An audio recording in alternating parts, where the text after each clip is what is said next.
Hi guys, welcome back. I did say I'll just show the sharpening of my, sorry I'm covering dust, the sharpening of my roughing gouges, okay? Because all mine, even these ones here, you'll see the angle I put on here. So I do, like I said, 30 degree, okay?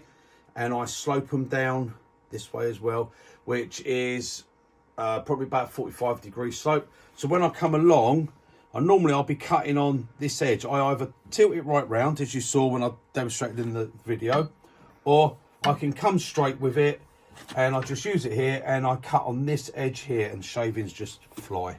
Okay. Now I just roll it over on the edge. I don't do just a dead scrape. Most people, they'll have one of these jigs you pull out, put your handle in and you just turn it, or you do it on a plate. For me, I do it on here. Now, as I said, this is my grinder. I made this bit up. This is the true grind, the wood cut true grind bit that comes with these ones. Yeah.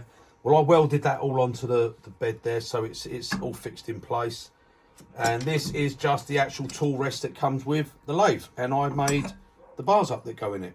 Okay, and I've got all different ones. I've got tool rest one there. Okay. That goes in. It's already set at my angle and everything that I want, and I just pop it in. It never has to be changed.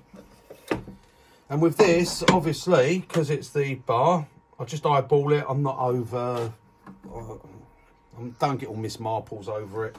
Okay, I just do things as they are. Right, so for doing my roughing gouges, see, now you get these, if you're familiar with the Tormek ones, this is one of the Tormek, okay, for doing your skews. And you have a little bit, if you know about it, you take this bit out for the skew and you put this bit in, okay, and it does for your roughing gouges. Fantastic. But none of these things cater, sorry, right, that's it. None of these things cater for a roughing gouge of that size, the 2-inch ones. So I make my own jigs up. So this is one I made up for sharpening that. Now it has two locking screws, so it keeps everything level when it goes in. And all I have to do, so I loosen that. My gouge goes through. I have my distance set here. So I tighten that one, tighten up there, and that is it, and it's in. So I just turn my grinder on, it sits over there, I come down,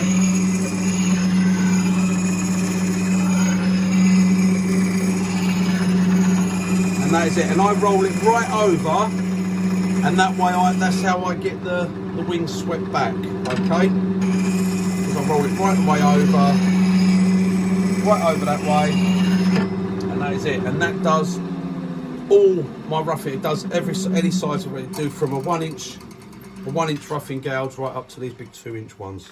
And there you go, guys. With my slow speed, Wilkinson sword would like that sharpening system for their razor blades. I tell you, that is so sharp. You know, you think you've used a sharp tool, or if you ever got the chance to use one of mine, you'd know what sharp is. Right, that's those ones. Right now. The fingernail one. Now I can't regrind one because I don't need another one. I've got this one to replace it. This one I'm gonna cry when this one goes. I love this tool, but it's got to the point now. I sharpen them in one of these Tormek, the fingernail grind, but I have to move it about a bit because look, I've only got that much out protruding. I'm running out now. Oh, I really am. And so I've got a replacement one. This is going to be the replacement, and this has a 2-inch protrusion. Okay, I've got it set on. I can even tell you. Oh, the lines. I ain't got the. It's on number. I think that's on number 3 or number 4. Number 4. I think that is. I've hit the grind with it, so I've ground the numbers off. It's on the number 4. Okay, and I just pop it on there, and that comes over and does my angle. And the same. Go round. Now, because the If I'm regrinding, then I just turn the speed up. But when I'm sharpening my tools, it's this, look, this has gone to about 220 grit, I'd say, maybe less than that, might be about 400 grit. But I don't get the sparks, I don't get no heat, that's cold, stone cold on there. And all I'm really doing is a bit like what you do with a diamond file, just polishing the end with the shine on that. That's why I like that slow speed. If you can sharpen your tools on the CBM wheel and do it at 500 RPM, the difference it makes, I tell you. I've done it. I mean, this can go up to well, it can actually go up to 3000 RPM, this one. But all the machines, even the slow speed grinders, they go, the Axement's the slow speed one, I think it's 1400, something like that. The slow speed, it's too fast, guys. It puts too much heat in the tool. It really does. These tools stay sharp. I mean, I know you think I'm probably just saying it, but you would not believe how long my tools stay sharp for when I sharpen them, because it's such a cold sharpen. There's just no heat at all. I know the Tormek is good. That's water cooled, but see, for me, I never got on with a Tormek. I had one, and yeah, it's good, but it goes the wrong way for me. I don't like it sharpening that way. I want it to sharpen this way. I want it to come down on it. I just didn't like the way it did. People love it and they find it's brilliant, but it wasn't as good as this. I'll tell you, the tools never came off as sharp as this. These are, I mean, that is just so, it's a shame you can't, so I can't say, go on, look, feel that. But that is, guys, you wouldn't believe how sharp these tools are, and they stay sharp for such a long time.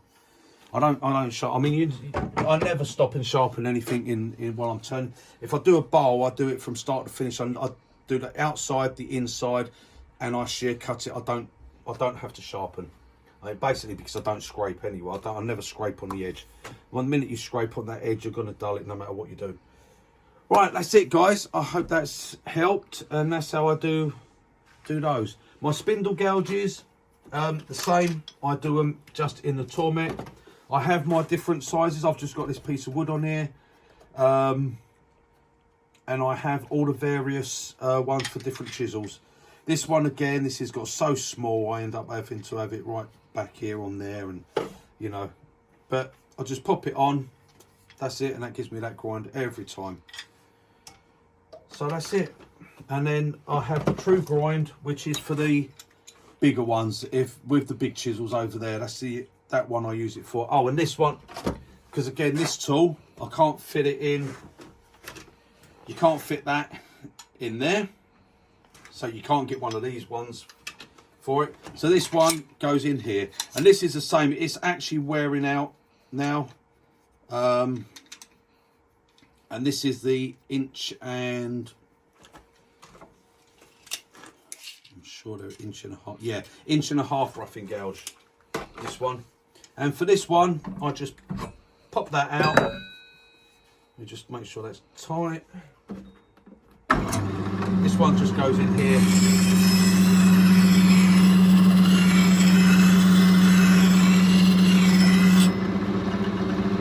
There you go, and that's it, guys. Sharp. Okay. And that's how I do that one. So I just do them on these jigs. From when you start in, it takes a bit to get that shape, obviously, because you've got a lot of steel to remove. But I'll put that grind on it, and then that can be used for loads of spindle work. It's like having you think that's an inch and a half spindle gouge, basically, and you can do all that work. It's fantastic. Right, there you go, guys. That's in a little thing into my sharpening. And like I said, this is just an old Axement's lathe. I mean, I love the lathes that have these variable speeds, these ones. I think they're brilliant. I really like those.